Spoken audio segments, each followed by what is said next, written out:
Two people were rescued early Monday from a small airplane stuck an estimated 100 feet above ground after it struck a high-voltage transmission tower outside Gaithersburg, Maryland, officials said.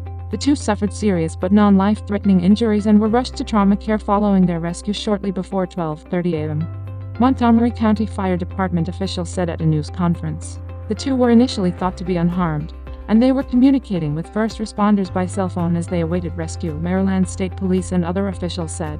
But authorities early Monday said that the pair suffered physical trauma during the collision, and that they may have also suffered from exposure while waiting for rescuers in 50-degree weather.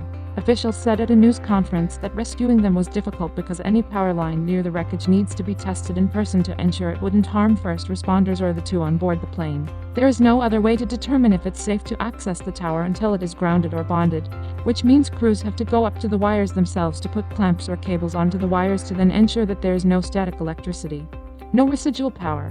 Montgomery County Fire Chief Scott Goldstein said at an earlier news conference. The Munium 20J single-engine plane was reported down about 4 miles northwest of Montgomery County Air Park about 5:40 p.m. Sunday, according to troopers and the Federal Aviation Administration. The area is home to the community of Montgomery Village. Arriving troopers found the plane suspended in the air, entangled in a power line tower, state police said in the statement. They identified the pilot as Patrick Merkel, 65, of Washington, D.C., and the passenger as Jan Williams, 66, of Louisiana. The aircraft had taken off from Westchester County Airport in White Plains, New York, the FAA said in a statement.